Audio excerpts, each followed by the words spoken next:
오늘의 날짜는 22년 8월 30일인데 소상공인 손실보전금 신청이 8월 31일 내일 18시까지인가 아마 그렇거든. 6시까지.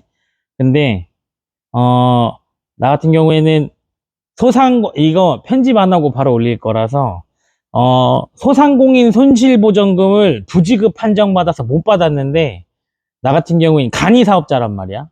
근데 여기 부가세 신고 매출액으로 이제 중기부에서 이렇게 막 나온 것들이 있는데 그 중에 뭐 일반 사업자 같은 경우에는 선택지가 몇 개 있어. 뭐 19년 하반기 매출과 20년, 21년 하반기 매출을 비교한다든지 20년, 21년 매출을 비교한다든지 20년 상반기, 20년 하반기 매출을 비교한다든지 20년 하반기, 21년 하반기 이런 식으로 매출을 비교해서 이제 6가지 항목이 있는데 이 중에 하나라도 매출이 하락됐다.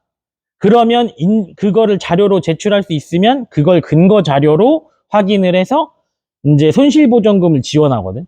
근데 나 같은 경우에는 일반 사업자가 아니라 간이 사업자다 보니까 일반 사업자는 6개월에 한 번씩 신고를 해서 이런 것들을 자료로 소명하기가 쉬운데 나처럼 간이 사업자 같은 경우에는 6개월에 한 번씩 신청할 수 있지만 그걸 귀찮게 하는 사람이 거의 없어. 1년에 한 번만 소명을 한단 말이야. 그래서 1년에 한 번씩 우리는 이 부가세 신고 매출액을 신고하다 보니까 이거 상반기, 하반기로 구분하는 게 굉장히 힘들어.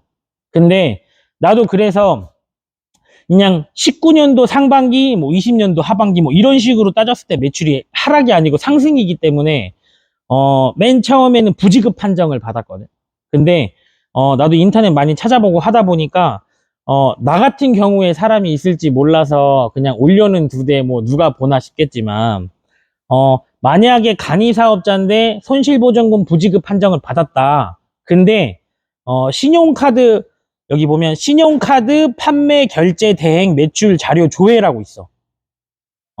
이게 뭐냐면 우리가 이제 국세청 홈택스에 들어가면 거기에서 조회할 수 있는 것 중에 신용카드 판매 대행 매출 자료 조회가 있거든. 근데 어차피 현금 신고는 다들 애매하니까 어차피 이 카드 매출 자료를 가지고 뭐 부가세 신고 매출액을 거의 이제 설정을 하는데 나 같은 경우에는 1년에 한 번 하니까 이걸 분기별로 나눌 수는 없는데 신용카드 매출 확인서로 가지고는 상반기, 하반기로 이제 매출을 조회할 수가 있단 말이야. 근데 1년치로 계산했을 땐 매출이 상승이라 손실보전금이 부지급 판정이었는데 내가 이 신용카드 매출 자료로 조회를 했을 때 20년, 21년, 20년 상반기, 하반기, 20년 하반기, 21년 하반기 뭐 요렇게 요거 3가지 항목에서는 매출이 하락이란 말이야. 그러니까 코로나에 매출이 하락하다가 나도 힘드니까 배달을 해야겠다. 그래서 배달 대행을 시작을 해서 배달 대행 매출을 이제 하다 보니까 다시 매출이 올랐거든. 그러면 나 같은 경우는 매출의 하락을 겪었지만 코로나에 조금이라도 더 벌기 위해서 배민을 시작을 했고 그러면서 매출이 올랐던 건데 그렇다고 내가 피해를 안 본 건 아니잖아. 그것도 마찬가지로 이런 것들을 소명할 수 있어야 되는데 간이가세자라 보니까 소명할 수 있는 게 없었는데 나도 이게 혹시나 받아들여져서 이런 지급금을 다시 받을 수 있을지 없을지 모르겠지만 그래도 지푸라기 하나라도 있으면 나같이 소상공인인데 간이사업자 같은 경우에는 나는 분명히 힘들고 어렵고 매출에 손해도 있었는데 증명할 수 있는 자료가 없다 라고 생각했을 때 우리 같은 사람들은 너무 소외돼 있다 보니까 도와주는 것도 없고 유튜브를 찾아봐도 자세하게 이 간이사업자에 대해서 이거를 어떻게 신고하고 하는지 방법이 나와 있는 게 없는데 그런 사람들한테 조금 도움이 되지 않을까 싶어서 찍어봤거든. 그래서 나 같은 경우에는 지금 방금 신청을 했는데 하루밖에 안 남았어. 근데 이게 그렇게 어렵진 않아. 이제 제일 중요한 건 이 신용카드 대행 매출 자료 조회를 해서 여기 공문에 나와 있듯이 22년, 21년을 비교해 보던지 20년 상반기, 20년 하반기를 비교해 보던지 20년 하반기, 21년 하반기를 비교해 봤을 때 매출이 하락했다 라는 게 그냥 그 금액상으로 계산기 두드려 보면 나오거든.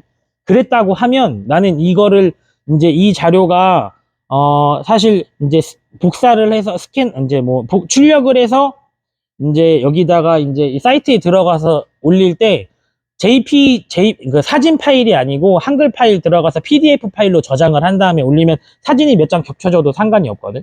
그래서 저장을 할 때 우리가 뭐 자료가 한 3, 4장 된다. 그러면은 그걸 한글 파일로 옮겨서 PDF 파일로 저장을 한 다음에 이제 사이트에 들어가서 이의 신청할 때 파일로 넣으면 되는데, 제일 중요한 건 이 신용카드 대행 매출 자료를 조회해서 여기 공문에서 말했듯 1번부터 6번까지가 있는데, 그 중에 내가 매출이 하락되는 게 뭐 3번이든 4번이든 5번이든 하나 정도는 매출 하락을 증명할 수 있는 조건이 된다 싶으면 나는 신청해보는 거 나쁘지 않다고 생각해. 나도 될지 안 될지 모르겠지만 나는 신청을 했거든. 자, 제일 중요한 건 그래서 이렇게 하고 사업자 등록증 스캔하고 이제 사회적 거리두기 방역조치 행정명령 이행 확인서 이렇게 해서 요렇게 1, 2, 3번 스캔해서 거기에서 넣는 게 있단 말이야. 거기다 넣고 이의 신청 사유에 대해서는 나 같은 경우에는 어떤 식으로 넣었냐면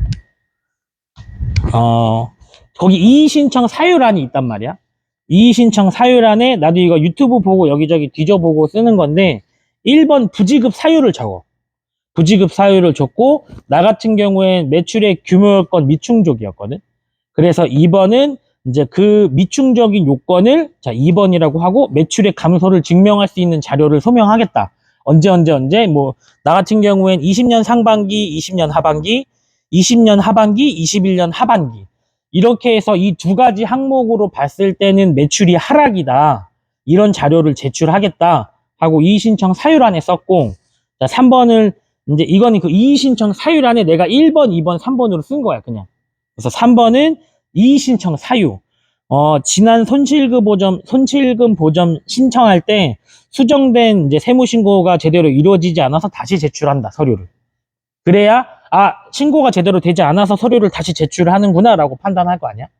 그렇게 올리고, 이제 마지막에는 내가 부지급 사유, 이제 문자 온 거 보면은 그 접수 번호가 있거든?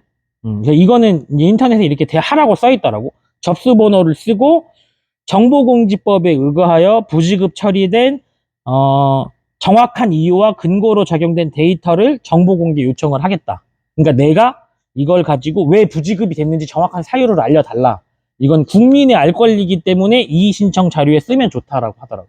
어쨌든 이런 식으로 써서 이의 신청을 했는데, 사실 이거 나는 세무서 안 가도 되고 국세청 홈택스 들어가서 그냥 이거 신용카드 판매 대행 매출 자료 조회한 다음에 그거 복사하고 이거 PDF 파일로 해서 파일 넣고 행정명령 이해 확인서 넣고 사업자 넣고 뭐 이렇게 하면은 일단은 간이 사업자다 보니까 1년 단위로 했을 때 나는 매출이 올랐지만 여기서 확인하라고 하는 분기별로 나눴을 때 매출이 하락이다라는 이제 어느 정도 근거를 소명할 수 있는 자료가 되는 거니까. 그리고 이것도 내가 어디 가서 딴 데서 가져온 게 아니고 국세청 홈택스에 들어가서 출력을 한 거기 때문에 그래도 뭐 이렇게 하면은 조금이라도 뭐 우리나라 전 국민 중에 한 100명 정도는 그래도 나처럼 이렇게 한번 신청해 볼 수 있는 기회라도 생기지 않을까. 이게 내가 아직은 받아들여져서 돈을 받았던 안 받았던 그건 정확하진 않고 그래도 확실한 어느 정도 조금이나마 근거를 제시할 수 있는 자료가 되니까 이걸 써서 올렸거든. 그래서 혹시나 내일 하루 남았는데 내가 그 근거 자료를 만들 수 없는 간이 사업자 중에 난 사실 진짜 매출이 떨어졌는데 소명할 자료가 없다. 근데 그걸 모르고 있다면 이거 빨리 보고 아마 홈택스 들어가서 출력해서 스캔 떠서 이의 신청하는 게 어떨까 생각해 본단 말이야. 이게 또 이렇게 신청하시는 분들이 많아지면 많아질수록 오히려 좀 더 그 뭐라 해야 되냐 공정성이 더 생기지 않을까. 뭐 공정성이라고 하나 아무튼 그래서 뭐 대단한 영상은 아니지만 나도 찾아보다가 이렇게 하면 그나마 소명할 수 있겠다 싶어서 신청을 했는데 아직 내일 하루 남아서 아직 시간이 꽤 있으니까. 그리고 홈택스는 진짜 아무 때나 24시간 들어가면 되거든.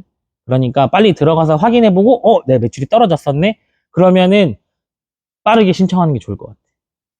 아무튼 뭐 파이팅 합시다. 왜냐면 이게 간이 사업자에 관련돼서 영상이 나온 게 별로 없어. 나는 간이 사업자다 보니까 사실 매출이 떨어졌는데 소명할 수 있는 자료가 너무 부족하더라고. 그래서 간이 사업자이신 분들이면 혹시나 이렇게라도 한번 해보시면 도움이 될지 안 될지 모르겠지만 나도 했기 때문에 뭐 안 되면 어쩔 수 없고.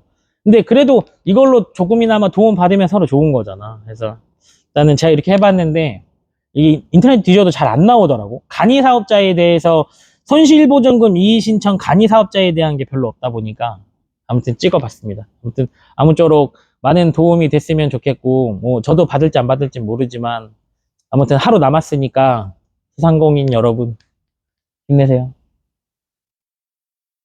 컷!